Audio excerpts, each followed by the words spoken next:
بسم اللہ الرحمن الرحیم۔ السلام علیکم۔ ہیڈٹ میڈیا میں دیکھنے اور سننے والوں کو خوش آمدید کہتے ہیں اور امید کرتے ہیں آپ سب خیریت سے ہوں گے۔ آج میں آپ کو نظر کی حفاظت کے بارے میں بتاؤں گی۔ نگاہوں کی حفاظت کا قرآنی حکم کیا ہے؟ کیا ادھر ادھر دیکھنے کا بھی قیامت کے دن حساب ہوگا؟ نظر کی حفاظت کی فضیلت کیا ہے؟ نگاہوں کی حفاظت کا قرآنی حکم اللہ پاک نے قرآن پاک میں ارشاد فرمایا ہے، مسلمان مردوں کو حکم دو اپنی نگاہیں کچھ نیچی رکھیں اور مسلمان عورتوں کو حکم دو اپنی نگاہیں کچھ نیچی رکھیں۔ حضرت امام ابو حامد محمد غزالی رحمۃ اللہ علیہ فرماتے ہیں، آنکھ کو ہر فضول بات یعنی جس کی ضرورت نہ ہو اس سے بچائیں، کیونکہ اللہ پاک جس طرح فضول گفتگو کے بارے میں پوچھے گا اسی طرح روز قیامت بندے سے فضول نظر مثلاً بلا ضرورت ادھر ادھر دیکھنے کے بارے میں بھی سوال کرے گا۔ سرکار مدینہ منورہ سردار مکہ مکرمہ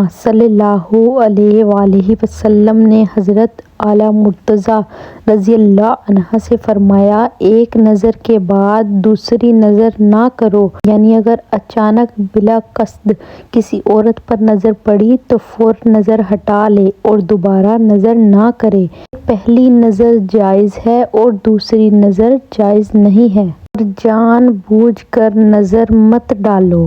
اور فرمایا، بدنگاہی کا عذاب برداشت نہ ہو سکے گا۔ تاجدار مدینہ صلی اللہ علیہ وآلہ وسلم کا فرمان ہے، جو مسلمان کسی عورت کی خوبیوں کی طرف پہلی بار نظر کرے یعنی بے خیالی میں نظر پڑ جائے پھر اپنی نظر نیچی کر لے، اللہ پاک اسے ایسی عبادت عطا فرمائے گا جس کی وہ لذت پائے گا۔ حضرت امام ابو حامد فرماتے ہیں، جو کوئی اپنی آنکھوں کو نظر حرام سے پر کرے گا قیامت کے روز اس کی آنکھوں میں آگ کی سلائی بھر دی جائے گی۔ سرکار مدینہ صلی اللہ علیہ وآلہ وسلم کسی کے چہرے پر نظریں نہ گاڑتے تھے، کسی چیز کی طرف نہ دیکھنے کی حالت میں نگاہیں نیچی رکھتے۔ آپ کی نظریں آسمان کی نسبت زمین کی طرف اکثر رہتی تھیں۔ جب کسی طرف توجہ فرماتے تو پورے متوجہ ہوتے،